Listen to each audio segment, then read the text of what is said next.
Hi, my name is Martin Webb, and this is Tipping Point. It's the show where we interview locals about what happened when they reached their personal tipping point in reaction to nature's tipping points regarding climate change. It's important to understand that most everyone does care, and most everyone is doing what they can to make a difference. So we're here to talk to folks that will hopefully inspire you to also make more of a difference. And today, I'm pleased to be joined by Don Rivenes. He's a retired computer systems analyst as well as a mover and shaker in the local environmental climate change energy community.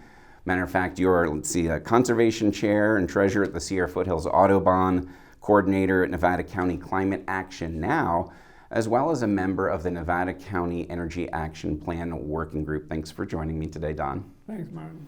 So we like to keep it relatively short and sweet and touch on these three different questions that I ask everyone. And the first one is, once you reached your personal tipping point, once you had seen and heard enough about what was happening in nature around us, how did you begin to think differently? How did your awareness change about the way that you live your life? Well, I think I reached the tipping point about 10 years ago when we got a group of people, different environmental organizations got together to decide what they can do about climate change locally and also connecting with the national groups, et cetera. So that was sort of a tipping point where we started meeting on a monthly basis and talking about all the different issues. At the time, the big issues was the Standing Rock Keystone Pipeline issue. People were organized to go there and things like that. So that was sort of the tipping point, I think, when I got into climate change full time.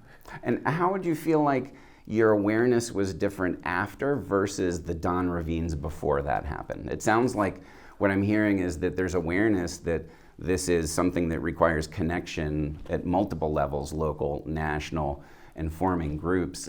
What other ways did you feel like you approached life differently after that point? Well, when we moved to Grass Valley, the first thing we did was take out our lawn and install a drip system. So that was to conserve water at the time. So that was nice. one of the issues we did. Let's see, what else? I was working on forestry issues a lot in terms of spotted owl with Audubon Society and saving the old growth, et cetera. And then when we get to climate change, we start thinking about the fact that carbon sequestration in the forest and how important that is, and stop the clear cutting. And so those were the issues I was working on before. So it's sort of changed a little the emphasis there when you start looking at things all the time from, well, what does carbon have to do with this? And then we set up I set up a website for our local group, Nevada County Climate Action Now, and it became a library sort of all the different issues and things that people were talking about so that people could go there and anything we did, we had to put on there so we could know it was there, so we didn't lose it, type of thing. And so that set up the website there, and we had a thing called Carbon Footprint, so that people could take a test and see exactly how much carbon they're using as an individual. So. Now, it's interesting. What I like about what you're saying is that you started off by describing an awareness of the importance of our relationship to nature. Because in some cases, when it comes to climate change and personal action, a lot of people are sort of taught that we're going to shop our way out of this. This is just a buy different things.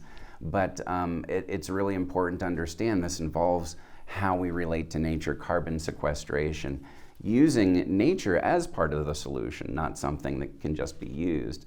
And that's important. And of course, with Audubon, I did a lecture originally 10 years ago about how much birds have disappeared over the whole nation, how many species have gone, and how much lower numbers we have. So that is obvious from nature's standpoint. Right. So what I hear is awareness of the interconnectedness of everything too, which is vitally important. What I've been feeling and seeing is that the more people have a relationship with nature, the more they care about it. And in today's world, we're so busy with cars and screens and what all that we almost just pass through it. So I really appreciate you mentioning that. As well as when you talked about building the website and the quizzes, one of the things we talk about a lot on Tipping Point is that this is really a communication situation.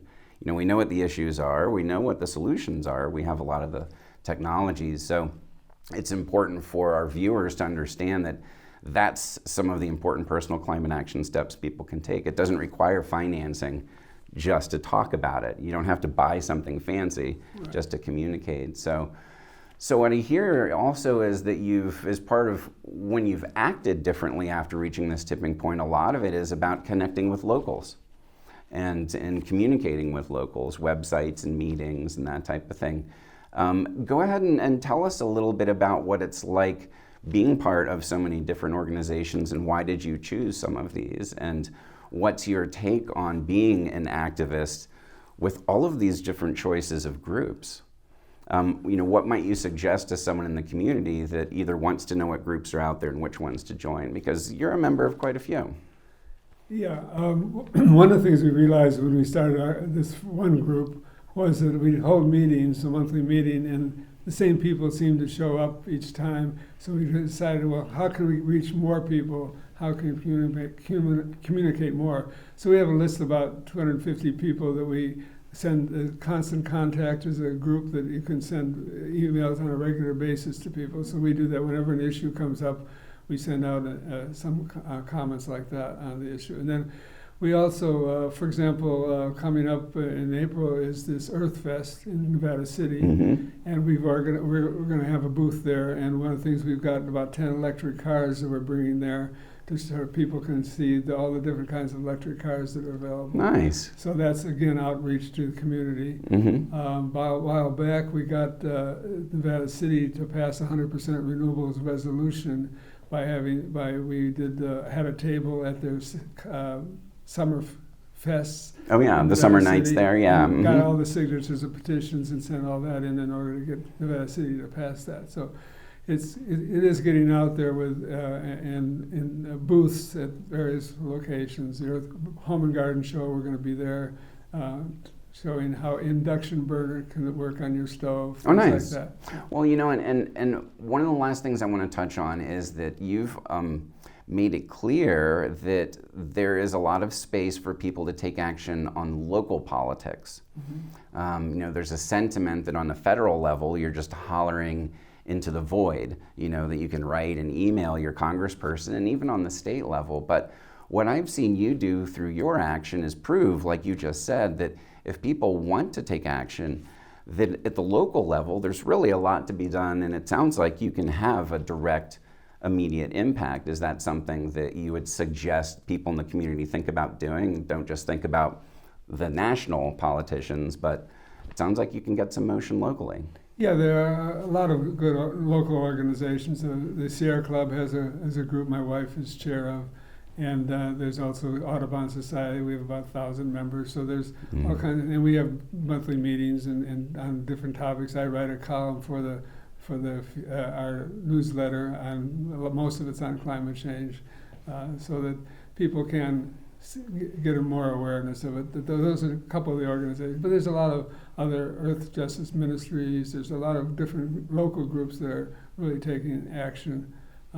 Also involved with community environmental advocates, who is working on the Idaho-Maryland mine issue. So there's one definitely they can get involved with. There's a website for them to do that. Well, and you kind of answered the last question that I usually ask, which is how do you find yourself communicating differently? Because I'm always encouraging people to communicate more about it. A lot of folks are afraid to talk about climate change because it seems like it's a controversial topic when it isn't. But you sort of answered it. You write you write pieces in these newsletters that come out. You're very vocal, and you're part of these groups. Any other things that you would say you feel like the new you does versus what the old Don Rivenes when it comes to communicating about this issue? Do you find yourself, making sure that you talk about it when times are advantageous to bring it up? Or Oh yeah, whenever there's a meeting or something, I always look at it.